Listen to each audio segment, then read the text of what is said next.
Benoît Grossman, un jour, m'avait dit tu veux faire de l'investissement, mais je te préviens, il faut commencer par perdre 50 millions de dollars. Voilà, j'en suis à 8. Les gens qui ne sont pas dans notre monde hallucinent du fait qu'ils ont un président qui ne comprend absolument pas les réalités et qui passe sa vie à parler de licorne.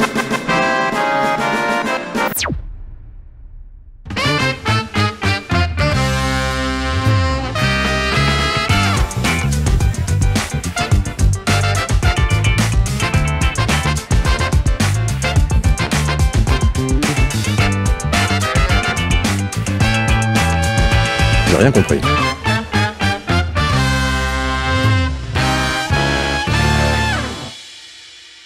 Hola hola amigos et bienvenue dans ce hors-série de Silicon Carnet. Je vous propose cet été de faire un passage à Paris. Nous sommes dans les locaux de Exa et nous allons rencontrer ceux qui font la tech en France. Je voudrais remercier spécialement nos deux sponsors sans qui cette émission n'aurait pas lieu, en l'occurrence KPMG Pulse et Prose. Cette semaine dans Silicon Carnet, je vous demande d'accueillir Nicolas Cellier, cofondateur de Ring Capital, Tatiana Jama, cofondatrice et managing partner de Sista Fund. Et j'ai aussi le plaisir d'avoir Julien Petit, fondateur de Mighty Nine. Donc, vous êtes dans ce hors-série de Silicon Carnet. Bienvenue. C'est génial. C'est génial. Vous regardez Silicon Carnet? Oh, un petit peu. Ouais, tous les week-ends. Vous êtes obligé de dire oui. Hein. Non, mais tous les week-ends. Et ça sort le vendredi, donc si vous n'êtes pas au courant, en fait, c'est toutes les semaines. Et là, on fait un hors-série spécial. Je suis à Paris et je rencontre ceux qui font la tech en France, c'est-à-dire vous. Merci, vous avez accepté cette invitation. Je vous explique un petit peu comment ça va se passer. Chacun d'entre vous, vous avez choisi des sujets sur lesquels on va revenir. C'est peut-être des sujets d'actualité. Qu'est-ce qui s'est passé depuis janvier 2024? On va revenir sur certains sujets. Julien, tu as envie de parler du SaaS. Nicolas, il va parler de la fin du mythe des licornes. Tatiana va nous parler un peu d'IA également. Et puis ensemble, on va parler aussi de l'actualité. Je suis désolé, il se passe beaucoup de choses en France. Et on est obligé d'en parler. On a avec nous les membres de l'Hacienda, sont les fans de Silicon Carnet. À chaque moment de l'émission, si vous voulez intervenir, poser des questions à nos invités, vous êtes les bienvenus, vous êtes chez vous, c'est votre émission. Merci d'être parmi nous. Et puis, à la fin de l'émission, je vous ai demandé de choisir chacun une anecdote, une vraie et une fausse. Et parmi ces trois anecdotes, il y en a un de vous trois qui mentira. Et le jeu, ça va être essayer de trouver parmi nous celui ou celle qui ment. Ça va être assez drôle. Go yourself. Mais avant de commencer, j'ai regardé un petit peu vos réseaux sociaux. Je me suis penché sur ce que vous publiez sur LinkedIn, sur Twitter. Alors vous, pas beaucoup sur Twitter, hein, sur X. Pas trop. J'ai Twitter de moins en moins. Depuis que Musk. Ouais, moi c'était un peu avant, mais ouais, c'est vrai que Musk ça. D'accord. Non, moi le passage Twitter X m'a tué. Ils m'ont perdu. Le passage Twitter X vous a tué. Non, le côté obscur. Qui a tué Twitter pour moi. LinkedIn a tué Twitter. Bon, alors justement, vous publiez énormément sur LinkedIn. Alors, bon, là, je suis entouré de VC. Hein. Tatiana, c'est un venture capital. Nicolas également. Et parmi vous, il y a Julien, qui n'est pas VC, qui est leveur de fonds. Ou leveur sans être leveur. C'est comme ça que ça a commencé en 2016. C'est-à-dire? Il fallait que je découvre c'était quoi le sans être leveur. Ouais. Ce que j'ai découvert, c'est plutôt essayer d'aider les entrepreneurs à comprendre ce que c'est que le VC, le marché VC ou le VC game. Désolé pour game, mais c'est au sens système. Mais ouais, c'est en fait comprendre bien le VC game, donc le marché VC. Qu'est-ce que cherchent les VC? Donc il y a un besoin d'éducation des entrepreneurs et des entrepreneurs qui se nomment start-up parce qu'ils veulent lever de l'argent. Hein. Start-up, quelque part égal dans la tête des gens, lever de l'argent. Donc leur faire comprendre ça, les évaluer. Et ensuite les aider à calibrer leur boîte pour potentiellement être VC compatible. Et puis pour certains aussi, leur faire réaliser que c'est peut-être pas le bon chemin. C'est pas le VC game. Je te pose cette question parce que en fait c'est un rôle qui n'existe pas du tout aux États-Unis. D'abord légalement, je crois que c'est interdit. On n'a pas le droit, ou alors il faut être broker, ce qui est un statut légal très très particulier. Et moi je me pose la question, ça fait 15 ans que je vis à San Francisco. Il y a encore beaucoup de leveurs de fonds en France. Mais alors moi, je me pose la question, je me dis, est-ce que c'est que les startups sont trop connes en France pour pouvoir aller lever de l'argent toutes seules? Ou est-ce que c'est que les VC sont trop fainéants, en fait, pour aller chercher les startups elles-mêmes? C'est une question à vous trois. Hein, ouais, c'est clair. Il y a des cabinets de levée qui sont très très bons. qui sont très Il me fait respectés. du bullshit, là. Non, c'est vrai. Non, parmi les VC te diront, il y a 20-30% de Non, mais est-ce que les dossiers, entrepreneurs tu parles? Non, mais bien sûr. Ils comprennent pas le juste, VC game? moi, pour le coup, je suis passée de l'autre côté de la barrière il y a très peu de temps. Donc, entre 2008 et 2022, j'étais entrepreneur et j'ai passé beaucoup de temps à lever des fonds. Et à partir de 2022, j'ai lancé Sistafund. Donc, je suis plutôt plus un entrepreneur qu'un VC. C'est un entrepreneur devenu VC, quoi. Voilà. Mais comme Qui a mal j'assume tourné. pas complètement Qui a bien et qu'on tourné. peut pas complètement faire une psychanalyse ici, j'attendrai un petit peu. Mais globalement, moi, j'hallucine du fait que ma compréhension, alors que ça faisait 15 ans que j'étais dans l'écosystème, que j'ai levé des fonds sur 3 boîtes, que j'ai vendu une boîte, en fait, je n'avais aucune idée de ce qu'était qu'un fonds d'investissement, de ce qu'était qu'un vrai retour, ce qu'était un fund returner. En fait, je trouve qu'il y a eu très peu de pédagogie sur le sujet ou un manque d'intérêt terrible. Mais en tout cas, effectivement, les entrepreneurs ne savent vraiment pas, avant la série B ou C, le game de l'écosystème, mais Nicolas me contredira peut-être, notamment sur qu'est-ce qui fait que tel fonds va dire oui, qu'est-ce qui fait que tel BA va potentiellement fédérer d'autres BA. Enfin, je trouve que, comme tu dis, tu vois, le game est pas du tout clair. Et encore une fois, t'as quand même toujours l'impression que, notamment, tu vois, les VC foutent rien et placent un peu l'argent et que c'est les entrepreneurs qui font tout, alors que, et c'est un mea culpa sincère, moi, j'ai été très critique toute ma vie contre les VC et c'est un métier, mais terriblement difficile. Difficile, vraiment. Ouais. Et donc, quand on comprend bien, je Ouais. pense que la relation est une relation qui est créatrice de valeur. Et on a évidemment beaucoup plus de chances d'arriver en tant qu'entrepreneur aux étapes essentielles pour grandir si on a compris cet enchaînement et ce jeu de levée de fonds. Benoît Grossman, un jour, m'avait dit tu veux faire de l'investissement, bah écoute, vas-y, lance-toi. Mais je te préviens, il faut commencer par perdre 50 millions de dollars en fait, avant que tu deviennes un bon VC, quoi, en fait. Ou pas les investir. Voilà, j'en suis à 8. Il me reste encore 42 millions à perdre. C'est pas interdit quand t'es VC d'avoir du bol. Oui, on n'est pas à l'abri Vaut mieux avoir un peu de bol. On n'est pas à l'abri d'un coup de bol. Non, mais c'est quoi la proportion de startups que vous sélectionnez venant de leveurs de fonds ou de... Je pense au tout début, un gars qui a un super projet qui démarre, les bonnes fées, les bons entrepreneurs, les bons billets vont les catapulter, vont le mettre dans les mains du VC. Ouais. Donc moi, je te l'inverse. Au début, le bon entrepreneur qui démarre, il n'a pas le temps d'être accompagné, il n'a pas le cash à donner, Ouais. c'est à l'énergie, au jus. Après, il se fait son seed, son pré-seed. Maintenant, tu as pré-seed, pré-série A. Bon, il se fait, au début, ok, quand il arrive en série B, où il connaît le jeu, il sait le temps que ça passe, il y a moins d'émotifs, il dit c'est plus commoditisé. Plus tu grandis, moins il y a d'effectifs dans ton VC. Quand tu es en 3e LBO, qui est ton investisseur, tu t'en fous, tu connais le truc, tu vois, c'est le process. Et je pense qu'au début, c'est affectif. Tu peux te passer d'un lever si tu es bon et que tu as des bonnes fées. Après, quand tu me lèves des gros montants, que c'est du process, c'est plus compliqué, il y a plus d'administratif. Là, je trouve que dans les deuxièmes temps, le lever est plus utile et moins contre-productif. Moi, je dirais banquier d'affaires pour le coup. Parce que le lever, ça donne l'impression que la personne va faire de la magie et va lever à la place de l'entrepreneur, alors que c'est l'entrepreneur qui lève. Et en fait, il est assisté avec un wingman qui connaît le marché. Et bien souvent, il y a de plus en plus de leveurs où on les voit pas. Ouais. Qui peut être un coach, ils sont spin Mais doctors. aux États-Unis, c'est l'avocat qui fait ça. Ouais. C'est le rôle de l'avocat, il est très différent d'ici en France, quoi. Il s'occupe pas simplement de la partie légale.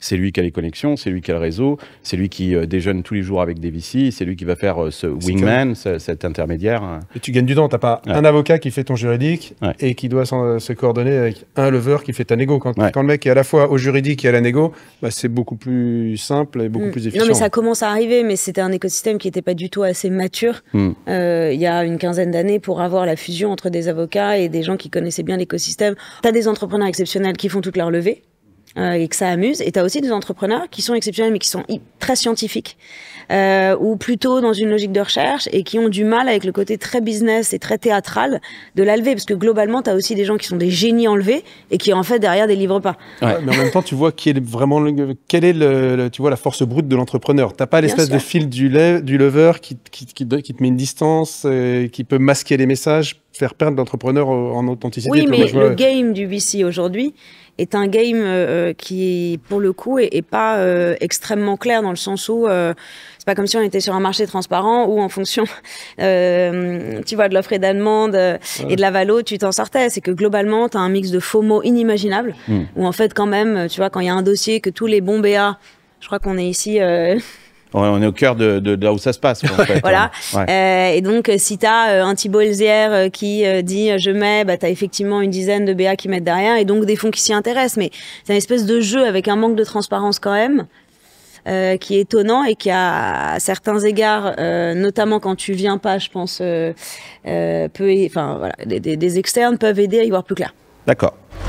Si vous suivez l'actualité tech, vous aurez remarqué que la période est assez difficile pour les startups. Plus que jamais, les fondateurs ont besoin de partenaires fiables et compétents qui les accompagnent et qui les conseillent au quotidien. Quand on a réfléchi à un partenaire pour ce hors-série de Silicon Carnet, on s'est dit qu'il fallait qu'on trouve une entreprise qui soit solide et qui accompagne les startups dans les bons et dans les mauvais moments. Et on a immédiatement pensé à KPMG Pulse. Je vous propose, avec ce petit clip, de découvrir comment KPMG Pulse accompagne les startups au quotidien. KPMG Pulse accompagne les startups et scale-up de tout secteur, partout en France, au quotidien comme sur les sujets de croissance. KPMG Pulse, partenaire de toutes les startups.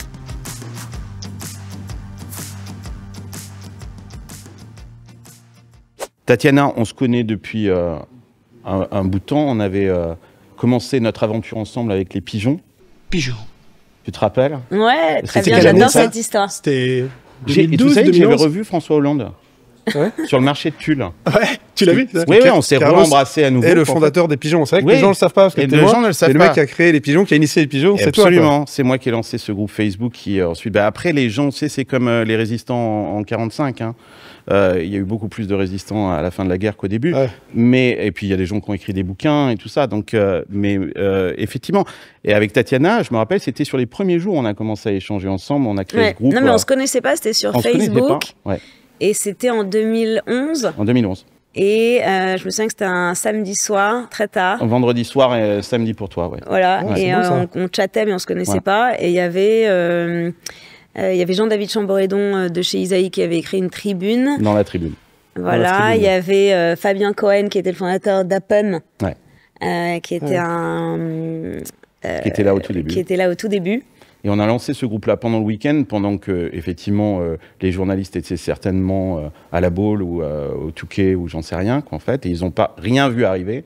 Et ce mouvement a pris. Je te pose cette question-là, c'était il y a longtemps, on va pas faire des Si, histoires de mais c'est dinosaures. ça. Moi, j'adore cette question aussi parce que, en fait, c'était la première expérience pour moi qui était une expérience entre l'entrepreneuriat, la tech, la politique et Absolument. tu vois, une vraie conscience sociétale. C'est Exactement. que c'est la première fois où je me suis dit, en fait, enfin, je me disais ça depuis longtemps, mais je l'ai vu, on peut, en tant qu'entrepreneur, et on doit essayer de s'intéresser à la vie publique. Mhm. Et après ça, je l'ai beaucoup fait, enfin, et notamment Sista Mhm. et aussi dans cette lignée-là. Donc, je pense Absolument. que c'était une première hyper importante pour nous tous en se disant, en fait, il n'y avait pas de French Tech, mais je pense qu'il y avait une conscience assez forte de qu'on Il arrive se passait quand même. beaucoup de choses dans l'écosystème, c'était la folie. Ouais. C'était Et des donc, c'était meet-up hyper de intéressant. partout. Mais les politiques comprenaient pas du tout le monde de la tech et les pigeons se sont créés pour réagir à la taxation sur les plus-values qui était vraiment une punition quoi, en fait pour les Ouais, entrepreneurs. ouais. C'est comme si tu gagnes au loto mais qu'il n'y a plus de gros lots donc personne ne va jouer au loto. On était à Et quasiment 75%. 75%.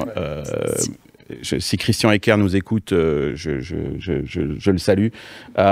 Non, je te pose cette question-là parce que justement, ce rôle des entrepreneurs dans la société, on enregistre cette émission, on est entre les deux tours. On ne sait pas ce qui va se passer dimanche. Est-ce que On a tous pris un calmant avant de venir. on a tous pris un calmant avant de venir. Relax. Comment est-ce que tu vois justement ce rôle des entrepreneurs? Moi, j'ai trouvé qu'ils ont eu du mal un petit peu à se réveiller après les élections européennes. Ça n'a pas complètement embrayé tout de suite.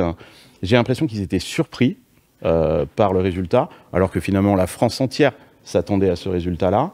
Est-ce que les entrepreneurs, le monde de la tech en France, n'est pas en train de découvrir quelque chose qui bout déjà depuis des années et que nous, on a vécu un petit peu sur un petit nuage, on est les enfants gâtés de la Macronie, et là c'est un peu la douche froide. Ouais, je pense que ce que tu décris est très juste. Il y a une forme de sidération qui fait qu'on a du mal à agir.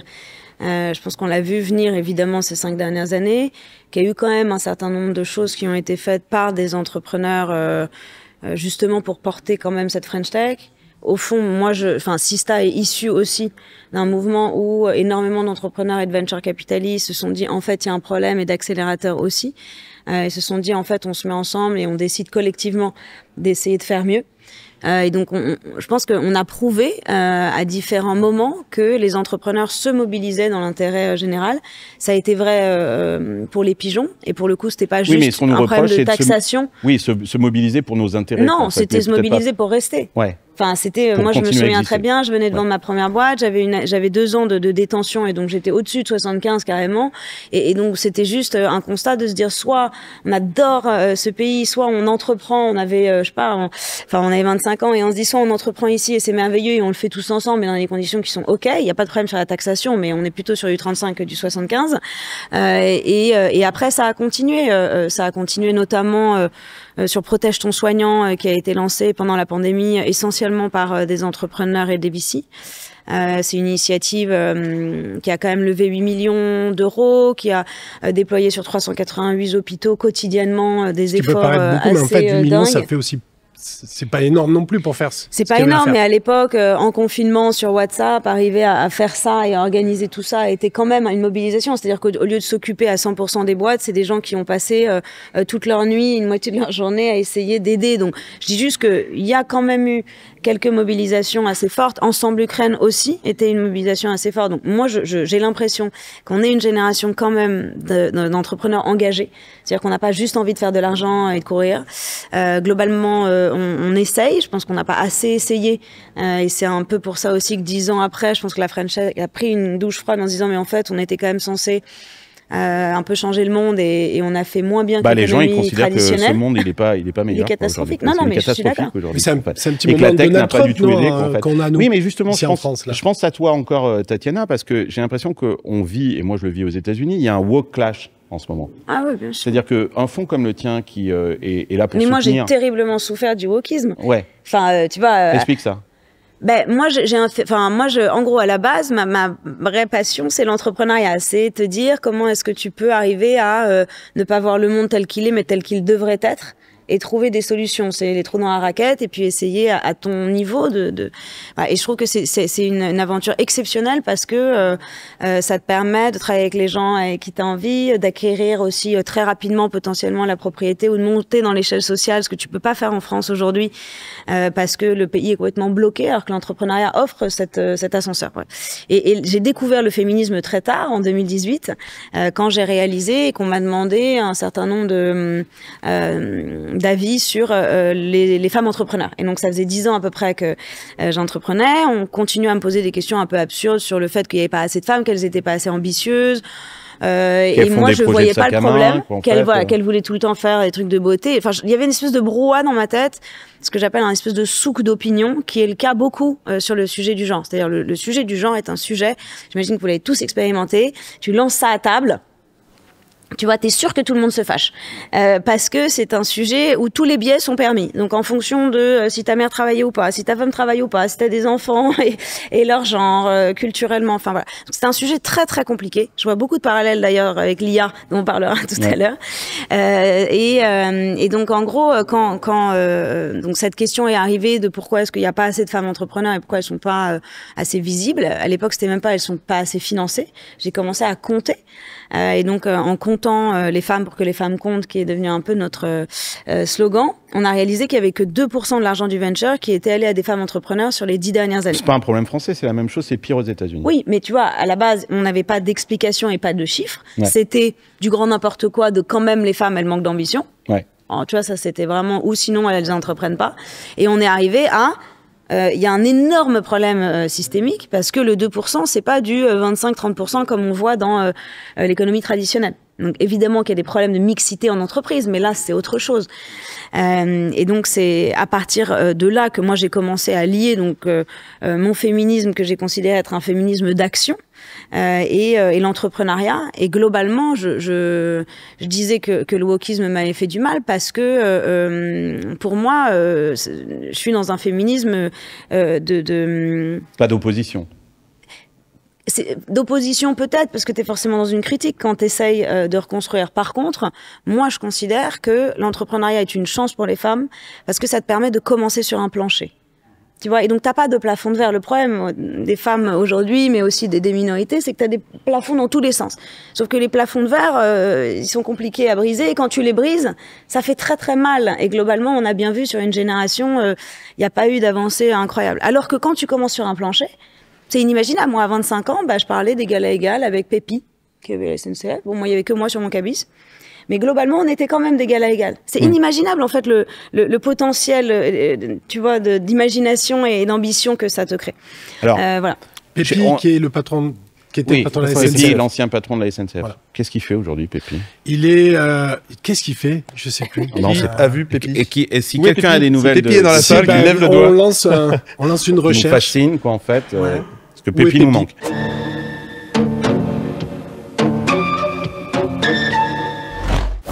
On a un gouvernement qui potentiellement arrivera au pouvoir, ou est peut-être déjà arrivé au pouvoir et on ne le sait pas encore, mais qui est clairement misogyne et qui n'en a strictement rien à foutre de l'impact écologique. Toi, Ring Capital, je lis en fait tes réseaux sociaux. Alors je te cite, hein, un modèle de croissance respectueux des besoins humains et des limites de notre planète. L'avantage de l'investissement à impact, c'est qu'il permet de transcender les débats, d'aller au-delà des postures idéologiques. Comment vous allez exister là dans ce nouveau monde? Parce qu'en fait, grosso modo, la société... Nicolas n'a pas l'air inquiet, hein, c'est toi qui es inquiet. L'entrepreneur, il apporte des solutions. C'est pas que je dis, et quand tu as une solution, elle met tout le monde d'accord. Là, je suis assez d'accord avec toi. La French Tech, on est un milieu hors sol, mais je pense qu'il ne faut pas confondre la French Tech et l'entrepreneur. Et l'entrepreneur... Je ne sais pas, un entrepreneur dans une boîte s'appelle Soil Capital. Il conseille les agriculteurs sur leur transition vers une agriculture respectueuse. Ils y ont intérêt, les agriculteurs, ils savent que c'est l'avenir. En même temps, il permet, en émettant des certificats carbone, de payer ces agriculteurs, d'avoir un revenu. Donc toi, c'est une solution qui met tout le monde d'accord parce que ça protège la biodiversité et les campagnes. Ça donne un revenu, ça finance les agriculteurs par les gros de l'agroalimentaire qui ont intérêt à décarboner leur chaîne de valeur et à savoir quel est l'agriculteur qu'on trouve dans ta boîte de maïs, quoi. Ils ne le savent plus aujourd'hui. Donc, ça a un sens qui est une évidence pour tout le monde et qui met d'accord les écolos et qui répond aussi aux problèmes sociaux des agriculteurs. L'entrepreneur, il n'est pas dans le clivage. Et l'entrepreneur en Chine, il en chie. L'entrepreneur, 58% des populations des Africains qui bossent sont des auto-entrepreneurs. Ils sont d'abord entrepreneurs parce qu'il y a des problèmes. Ils sont entrepreneurs pour vivre. Et c'est vrai qu'ils sont pas l'entrepreneur, il n'est pas à Paris, à Station F, dans la French Tech. Donc, je pense qu'il ne faut pas mélanger les deux. C'est vrai on est loin du quantique de l'IA dans les projets que tu prononces là. Non, l'IA sur la biodiversité, c'est un potentiel de malade, mais qui est un impact environnemental qui est bien supérieur en enjeu que de l'IA juste pour aller sur Internet 2 fois plus vite. Mesurons la techno à l'aune des enjeux qu'on traverse. L'IA pour trouver des nouveaux matériaux bio-organiques qui nous permettent de sortir de la logique d'extraction, il est considérable. L'IA en médecine, il est considérable. L'IA pour aller dans la brousse africaine ou dans les campagnes, avoir accès à la santé, il est considérable. Donc l'IA, s'il est au service des enjeux sociaux et environnementaux qui sont in fine une question de survie pour nous, quoi. On va pas faire des licornes sur des guerres civiles et sur une planète en désarroi. Donc si on remet à l'endroit, si on remet l'église au milieu du village et qu'on se dit, attends, nous, entrepreneurs, pourquoi on s'engage, en vue de quelle vision de société et avec qui, je pense qu'on a la solution. Okay. En revanche, il faut y a des solutions, il faut que l'entrepreneur il soit aussi conscient qu'il y a une fracture d'égalité sociale qui est monstrueuse, qu'il y a des enjeux environnementaux qui sont clés, et que l'entrepreneur peut apporter une énorme partie des solutions. Alors, je vous propose de parler justement du fin d'un mythe. C'est un sujet que tu voulais évoquer, c'est celui de la fin du mythe des licornes. Le business a jamais été aussi bon pour les géants américains de la technologie. Les valorisations des boîtes de tech aux États-Unis, c'est assez impressionnant. Là, je monte les chiffres. On a un Nvidia aujourd'hui qui vaut 3,3 trillions de dollars, suivi de Microsoft à 3,3 aussi, qui sont pratiquement au coude à coude. Apple, qui était le premier, est passé 3e à 3,2. Donc on les voit, ils sont tous dans un mouchoir de poche. Alphabet 2,1 trillions de dollars. Donc on pourrait se dire que la technologie aujourd'hui elle vend en poupe, mais en fait quand on regarde, ben oui, ces grosses boîtes, ces gros géants, ils croissent énormément, ils ont des valorisations boursières qui sont absolument incroyables, mais les investissements, même aux États-Unis, sont en baisse. Les chiffres baissent aux États-Unis. On est passé en termes de venture capital investment en dessous de la barre de 200 milliards de dollars, en fait, alors qu'on était à plus de 300 milliards de dollars investis en 2021. Donc des investissements en baisse aux États-Unis. Et puis alors le nombre de licornes et de nouvelles licornes qui apparaissent, là aussi, chute dramatique en fait du nombre de licornes. Donc on a l'impression que le marché s'est complètement cristallisé. On est à la cristallerie ici, quoi, en fait, mais on a des gros géants. Et puis en dessous, derrière, on a une sorte de caste intermédiaire de start-up qui aurait pu, c'était ces licornes qui auraient pu devenir des futurs champions, et elles ont du mal. Est-ce que c'est fini ce mythe de la licorne? En gros, grosso modo, il y aura des géants et il y aura des petites PME digitales? Il y a un peu de plomb dans l'aile, hein, comme le pigeon peut-être qui va revenir, mais non, le mythe de la licorne, c'est vrai que on a vécu quelques années où chaque gouvernement fixait des KPI en termes de nombre de licornes. Chaque entrepreneur voulait monter sa licorne. Est-ce que ça c'était con, ça, de la part de Macron, de dire mais ça c'est du Macron type, quoi, en fait. On va faire tant de nombre de licornes, quoi, en fait, comme si on pouvait comme ça de façon. C'est con. Non, mais c'est un peu hors sol. Parle de licorne à des mecs qui sont à Béziers, qui comprennent. C'est hors sol et beaucoup de lumière aussi. Donc c'est beaucoup de lumière hors sol. Comme Emmanuel Macron, obligatoirement avec l'élan qu'on veut donner. Il y avait ce truc-là que tout le monde comprenait parce que c'était shiny, ainsi de suite. Mais il fallait juste en avoir plus que les Anglais, quoi. C'était ça, voilà. Et les Allemands. Il y avait aussi ça. Mais en fait, le problème, c'est que les licornes aussi, elles doivent sortir. En fait, c'est surtout ça le problème, quoi. Donc, il y a 29 licornes aujourd'hui en France? Ouais, ça dépend des calculs. Après, si on prend les VC-backed ou non VC-backed. Et parmi ces 29, il paraît qu'il y en a plus de la moitié qui n'en sont finalement plus, quoi. Bah, il y en avait déjà quelques-unes qui n'étaient pas, si on regarde les chiffres de près. Elles étaient déjà pas, en fait. Moi, je pense, oui. Enfin, je pense que globalement, si la question c'est est-ce que ça a fait plus de bien que de mal, ou l'inverse, je pense que globalement, en fait, il y a une concentration. Enfin, je dirais, ça crée un effet d'optique, je dirais. Ça ferait peut-être pas de mal, mais un effet d'optique qui peut être dommageable pour certains entrepreneurs. Parce que ça, c'est que c'est quand même un animal imaginaire. Il y a eu beaucoup de moqueries autour du sujet. Il y a un côté un peu surpuissance dont là, franchement, on s'est quand même pris quelques murs très compliqués qui sont terribles pour la démocratie, mais aussi à cause de ce sentiment complètement hors sol. Et quand, je sais plus, il y avait un peu des vidéos qui tournaient sur le nombre de fois que justement Macron parlait de licorne. Tu vois, tu te dis, mais comment c'est possible? On est dans une réalité parallèle, tu vois. Tu as une crise sociale sans précédent, une pandémie sans précédent, un pouvoir d'achat absurde, un SMIC hyper bas. Puis tu vois le président quand même se balader en disant 21 licornes. Oui, on aura des licornes, sachant que les gens qui ne sont pas dans notre monde, c'est-à-dire ça change rien tout le monde, puisqu'on est un microcosme, voilà, hallucine du fait qu'ils ont un président qui ne comprend absolument pas les réalités, qui passe sa vie à parler de licorne. Donc oui, ça contribue à une énorme, un grand sentiment de surpuissance et d'incompréhension, quoi. Et c'est pas une fin en soi, une licorne, fine, mais vous en avez besoin. Vous êtes VC. Si vous n'avez pas de licorne, il y a aussi vous. Hein. Vous êtes. Oui, mais si tu te projettes chaque un peu, VC doit avoir sa licorne dans son portefeuille. C'est en gros, grosso modo, c'est comme la Rolex. Hein. C'est si t'as pas une licorne dans ton portefeuille, c'est que t'as loupé ta vie de VC, quoi, grosso modo. Non, mais c'est ça. Non, mais le mythe, il est là. Et d'ailleurs, tous les jeunes VC. C'est qui ta licorne, toi? Moi, j'ai eu DataIQ. Ah oui, c'est bien. Commence à dater un peu. Ah, c'est quoi? Bon, non, c'est peut-être la boîte stratosphérique. Et c'est vrai que dans l'imaginaire même des jeunes VC, c'est très dangereux parce que le jeune VC, pour exister, il lui faut sa licorne. Donc, il peut cramer dans 15 boîtes, il n'en a rien à foutre. S'il a sa licorne, il est au firmament et il dit, voilà, on lui dit c'est qui ta licorne? Il dit j'ai une licorne. Ça, c'est le modèle de il est temporairement. Ouais, c'est le modèle de la Silicon Valley. Mais est-ce que c'est le modèle français? Non, enfin, moi je dis désolé, si tu me demandes quelles sont les plus belles boîtes que tu as financées ou que tu as envie de financer, j'ai pas de problème. Derrière continuer, enfin en fait ce qu'il te faut dans un fonds c'est un fund returner. Donc en fait même ça c'est finalement une incompréhension du secteur, c'est-à-dire que oui évidemment dans ton modèle d'investissement si à un moment donné t'as pas des fund returners, bah tu retournes pas ton fonds, tu rends pas l'argent et tu lèves plus. Et ta licorne mais t'as pas forcément besoin d'une valorisation à 1 milliard.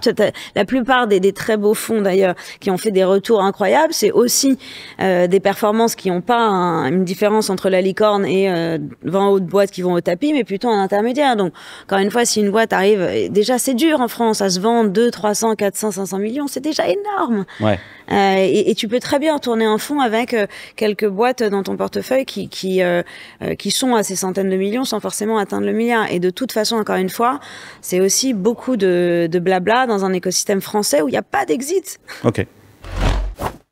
J'avais envie d'évoquer avec vous sur le sujet des licornes les propos de Tariq Krim, qui, je sais, regarde cette émission, et qui a dit quelque chose de très intéressant. Il a dit qu'une partie des licornes en France sont en fait des entreprises sur une niche économique, une rente, ou grosso modo un service de l'État qui a été externalisé à la French Tech, quoi. Par exemple, Blablacar, on pourrait considérer que c'est l'État qui fait pas son boulot et que finalement la tech est venue se substituer les associations au travail de l'État, Doctolib pour aller prendre un rendez-vous sur un truc comme ça, et elles sont souvent franco-françaises. Il y a quelques positions en Europe, mais elles sont généralement non rentables, ces startups-là, et elles survivent grâce à la volonté essentiellement du politique. J'avais envie de vous... Vous êtes d'accord avec Tariq là-dessus? Il y a beaucoup de choses dans ses propos. Ouais. Il y a beaucoup de choses, ok. Donc, est-ce que c'est un service de l'État externalisé à la Startup Nation? Ça, so what? Si des licornes, si du privé peut étendre un service de l'État et trouver un business, à condition que ça soit pérenne et autoporté à un moment quand même, pourquoi pas, quoi, s'il peut augmenter les services de l'État. La société, elle est en train de vous dire, et notamment les Gilets jaunes, c'est très drôle, quoi, en fait, quand on regarde le mouvement des Gilets jaunes, c'est des gens qui demandent finalement plus d'État. Ils n'ont pas envie que ce service soit sous-traité à des entreprises de la tech, parce qu'ils ont l'impression que justement c'est la main du capital qui reprend le pouvoir en fait sur quelque chose de régalien, quoi, en fait, où ils aimeraient que le service public le fasse, quoi, en fait. On dit avant le côté peut-être moral, mais moi il y a un truc que je comprends pas, c'est, et je le dis souvent à tous mes copains de gauche, ils sont nombreux, lorsqu'on me dit capital ou anticapitaliste ou mais le capital ou le capitalisme est un rouage de l'écosystème, enfin de l'économie. Pourquoi pointer ce rouage-là comme le mal absolu? C'est juste un rouage. Donc en fait, l'idée, c'est que moralement, on se dit tout ce qui va avoir de l'investissement, du capital, des actions du privé, c'est sale et c'est mauvais. Et l'entrepreneur résout des problèmes. Quand tu as un problème social, tu as un problème à résoudre. Et hélas, on a quand même pas mal de problèmes sociaux en France. C'est autant d'opportunités pour des entrepreneurs. Tu vois, le covoiturage est effectivement un outil exceptionnel du vivre ensemble. Et ça a pris un temps incroyable, une résilience dingue pour arriver à justement réinventer le narratif autour du stop et d'arriver à faire en sorte que tu fasses confiance à un autre Français pour faire un trajet. Enfin, moi, je trouve que c'est exceptionnel de se dire que tous les jours, il y a des millions de gens qui arrivent à partager une voiture, surtout avec tout ce qui se passe, et arrivent à faire un trajet ensemble pour 1000 raisons, enfin, que ce soit d'un point de vue sociétal ou d'un point de vue planète. Et Doctolib, ça est, c'est-à-dire que sans Doctolib, mais je ne sais même pas comment on s'en serait sorti pendant la pandémie. Doctolib a organisé, accéléré toute la vaccination. Ce que Tariq est en train d'expliquer, Tariq est en train d'expliquer qu'il y a beaucoup que de ça. Mais ça serait bien qu'il y ait d'autres choses. Il dit par exemple aussi que les entreprises de pointe et technologiques à forte croissance, elles sont vouées à devenir américaines. Il n'y a pas véritablement de place pour elles en fait ici, et que ça sera certainement le destin d'ailleurs de Mistral que d'aller se coter au Nasdaq ou au New York Stock Exchange, parce que il n'y a pas d'avenir en fait pour un Mistral sur. Mais on a raté la vague. Je t'arrête parce qu'en fait l'Hacienda a une question à vous poser. Bonjour à toutes et à tous. Merci encore pour les questions franches et le discours direct. Mon nom est Marc, j'ai une société qui s'appelle Aperon Health Tech, qui fait du conseil Deep Tech pour les sociétés de la santé. J'ai une question à vous poser concernant un dispositif, le fameux GEIR. Je sais que vous êtes des professionnels de l'investissement, mais je vois de plus en plus d'épargnants individuels qui sont intéressés, mais je ne suis pas en capacité de mesurer l'impact au moment où on se parle de ce type d'intérêt. C'est du crowdfunding, c'est l'épargnant qui décide d'investir avec un gommage fiscal jusqu'à 50%. Ah ouais, alors ça c'est très intéressant. Merci pour ta question, Marc. L'Angleterre a construit tout un réseau de business angels justement en mettant en place une sorte d'avantage fiscal. Qui a aussi son effet pervers, puisque finalement la prime on la touche au début quand on investit, ensuite on en a un peu strictement rien à faire que la boîte réussisse ou pas, parce que comme les FCPI ou les fonds ISF. Voilà, exactement. est-ce que ça a une place aujourd'hui dans le dispositif français? Est-ce que ça peut être vraiment un levier sur lequel il faut... Moi, je le regarde pas trop pour le coup parce que c'est hyper utile, c'est sûrement utile. C'est quand même compliqué puisque c'est vers l'État, il y a quand même des documents, des dossiers. Alors, il y a des sociétés qui peuvent t'aider à le faire, mais l'enjeu pour l'entrepreneur qui, justement, VC-backed ou qui veut rentrer dans ce truc-là et qui a cette folie des grandeurs et grande ambition, pour moi, c'est pas le sujet. Il y a certains fondamentaux à aller chercher avant et ça, c'est une option. Mais ça doit pas être le truc principal qui va faire exploser l'écosystème. Je sais pas, ma première boîte, je me souviens que je l'avais financée par un dispositif qui s'appelait TEPA à l'époque. Ouais, TEPA. Et en gros, c'était pas, tu vas pas voir le particulier, tu vas voir plutôt des family and friends en leur disant, bah, est-ce que ça vous intéresse d'investir? À l'époque, je crois que c'était 75%. C'est énorme. Et donc, je sais plus combien était notre première levée. Ça devait être de, je sais pas, 300 000 euros, mais 300 000 euros que tu peux potentiellement avoir avec des gens autour de toi, ce qui veut pas seulement dire d'avoir de l'argent, ça veut aussi dire embarquer des gens dans ton aventure. Et quand tu embarques des gens dans ton aventure, ça veut dire que tu démocratises ton aventure. Et donc, moi, je trouve que tous ces effets-là qui permettent aussi de rallier des Français qui finalement connaissent pas forcément le monde de la tech ou le monde de l'entreprise, en leur faisant participer à une aventure, en faisant potentiellement une plus-value. Enfin, je vois pas du tout ce qu'il peut y avoir de négatif dans le sens où, oui, il y a un danger, évident. Mais il faut bien prévenir ces gens-là.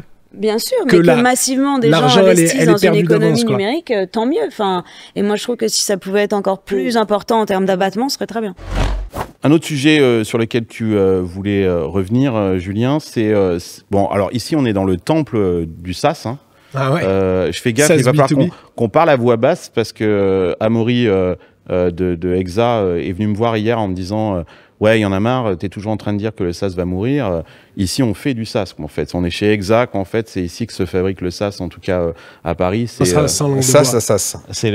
Oui, voilà. Et moi, j'avais fait un épisode où j'avais dit SaaSGAT, quoi, avec ce jeu de mots. Et Amaury m'a dit, t'es en train de détruire notre business, quoi, en fait.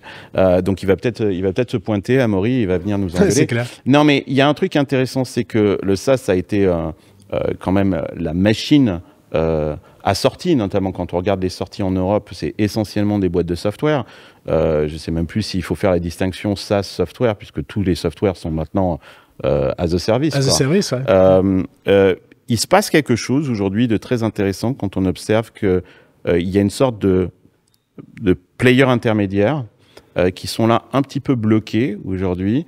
Ils sont passés en série A, série B ou série C. Et on sait qu'ils ont du mal et qu'ils ne pourront pas rentrer en bourse. On a vu ces géants qui aujourd'hui dominent le marché boursier, notamment aux États-Unis. Et il y a peut-être des Walking Dead là qui quelque part s'ignorent. Pas simplement en France. Hein, je suis pas en train de du tout parler que de la France, mais c'est très très vrai aux États-Unis.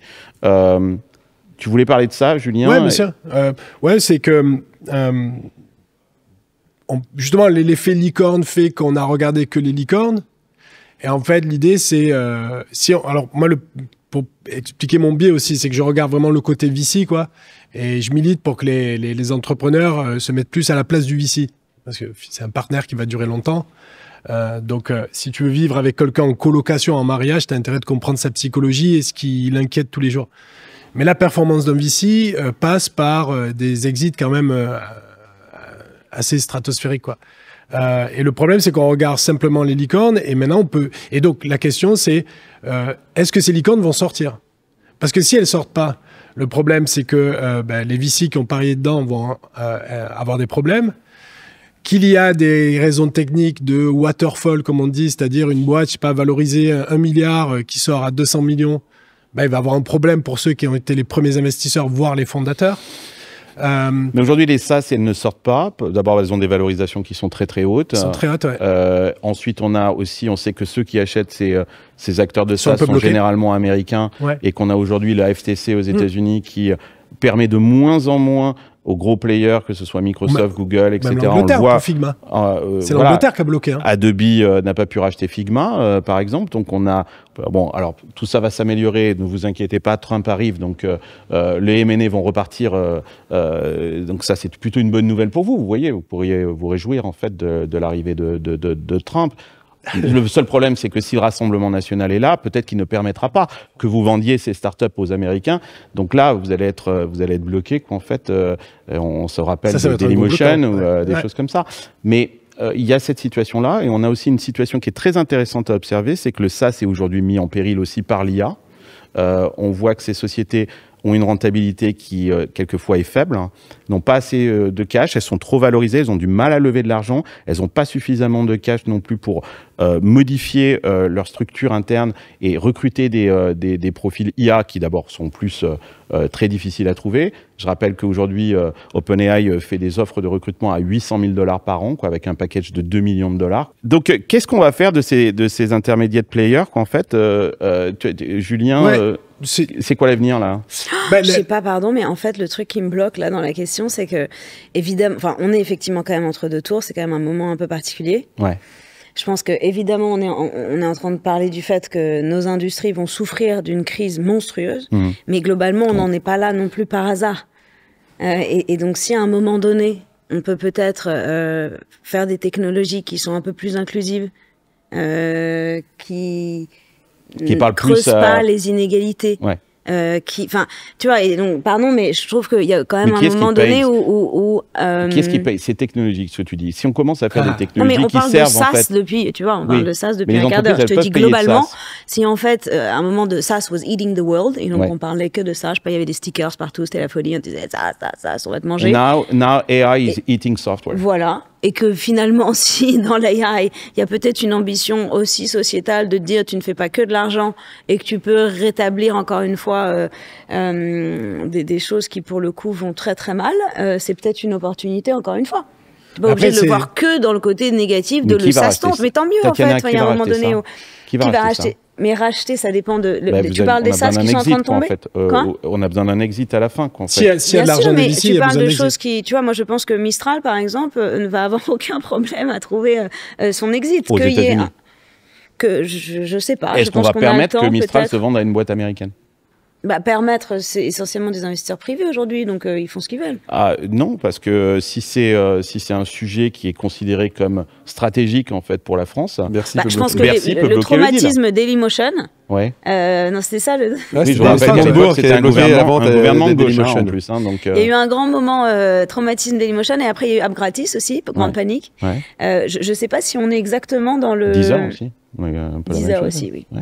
Est-ce qu'on est dans la même configuration à partir du moment où c'est quand même une boîte qui est surcapitalisée et qui a des montants et la possibilité de voir venir, je sais pas. On est quand même pas sur le même type de société. Je pense qu'ils ont levé de l'argent justement pour laisser passer en fait et se donner un maximum, de renouer. Et c'est plutôt intelligent. C'est une boîte exceptionnelle. Si on peut créer avec des gens exceptionnels, Arthur Mensch passe un temps fou à essayer de faire en sorte que ses équipes soient paritaires. C'est un vrai entrepreneur français dans le sens où je pense que la dimension sociétale l'intéresse par rapport peut-être aux Américains qui sont moins intéressés par cette logique-là, et donc il y a aussi du positif là-dedans, quoi.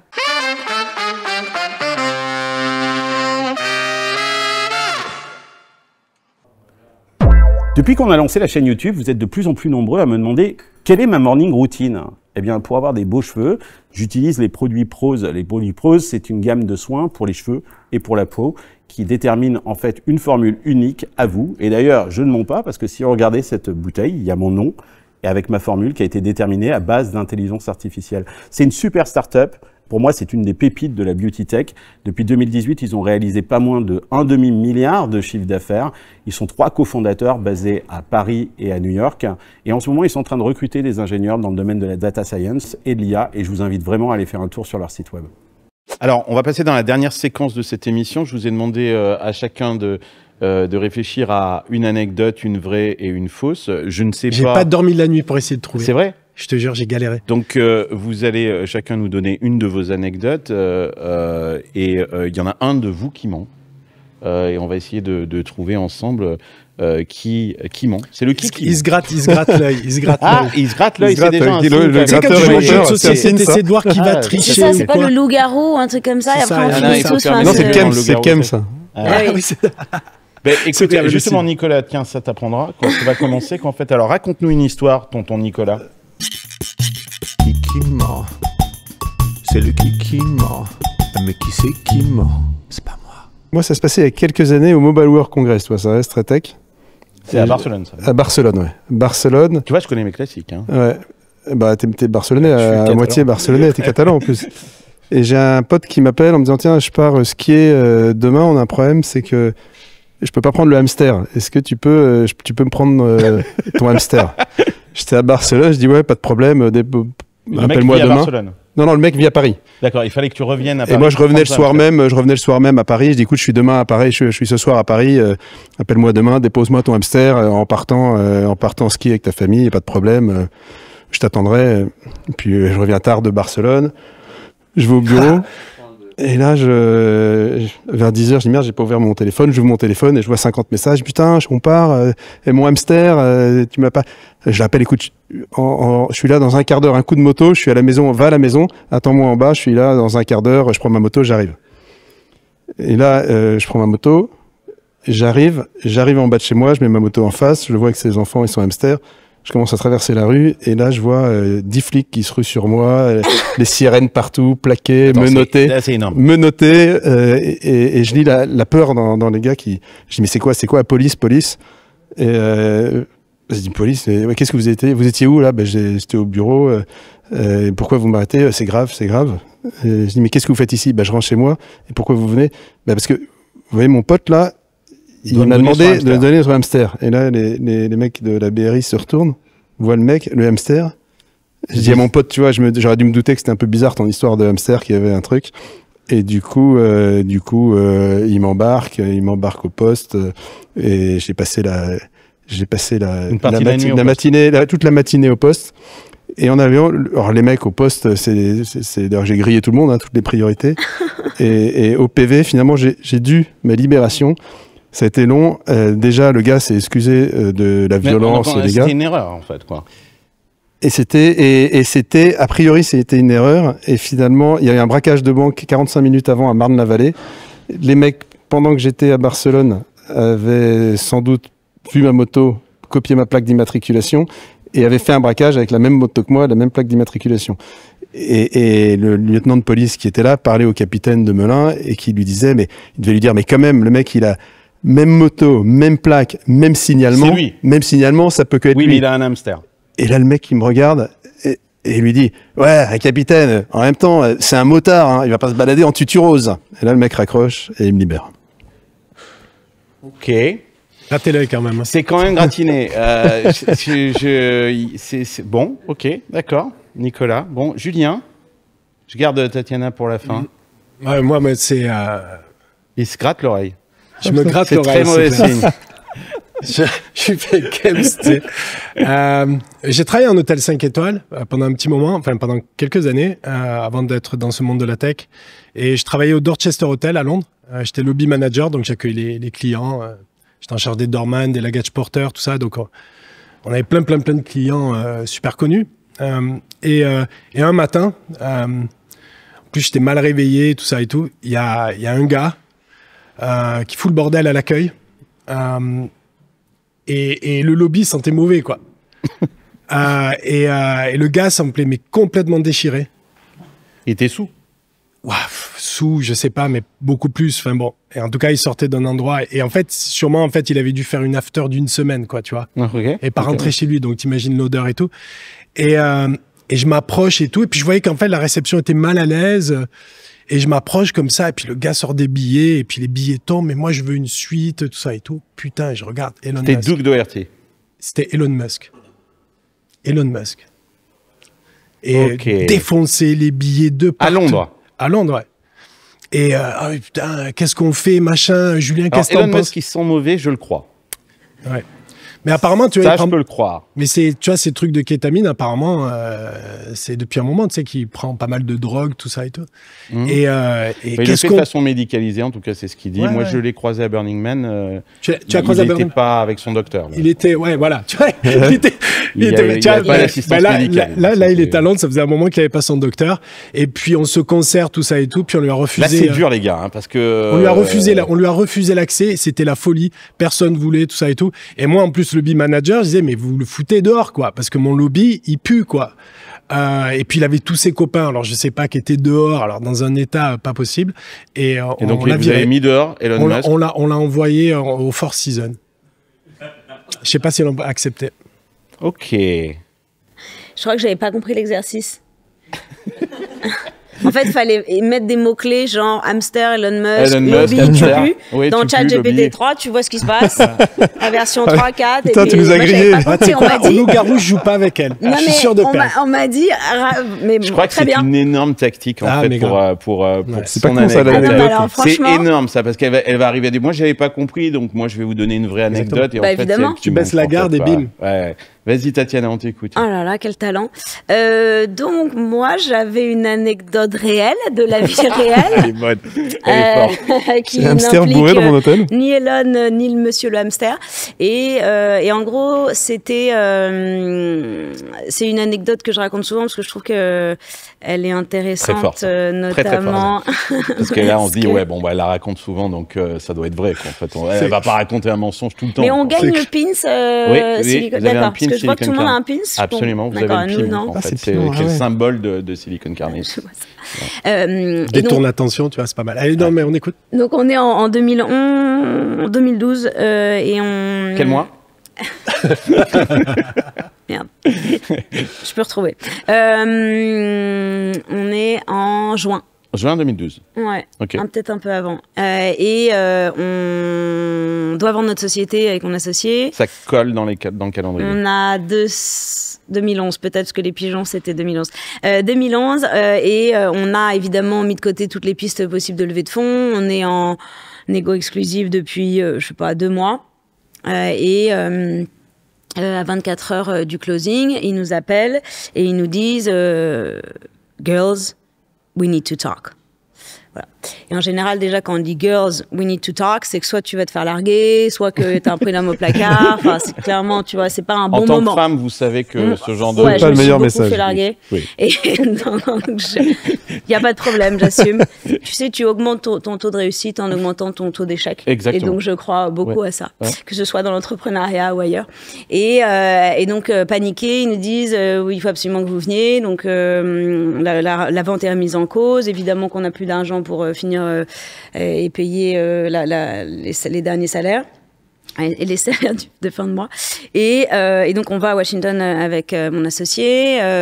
On est évidemment complètement paniqué parce que, voilà, c'est Autant une dire, grosse... vous n'avez pas dormi dans l'avion. là. Voilà, on n'a évidemment pas dormi dans l'avion du tout. Sauf que quand on arrive, c'était l'époque des open space, mais pas des open space comme ici où tu as quelques salles fermées, c'était des open Des space cubis. full. Ouais. Et, ouais. et en fait, c'était un peu au tout début, c'était vraiment une salle de question de marché, principe, ça. quoi. Ouais. C'était il faut être tous ensemble dans la même pièce et finalement il n'y a pas de cloison parce qu'il n'y a pas de confidentialité, parce qu'il n'y a pas de problème.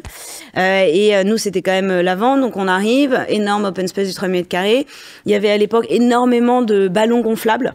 Parce que la tech s'est dit à un moment donné que pour encourager les sales, il fallait leur offrir des espèces de ballons de piscine. Donc ça pouvait être des baleines, des requins, beaucoup de licornes.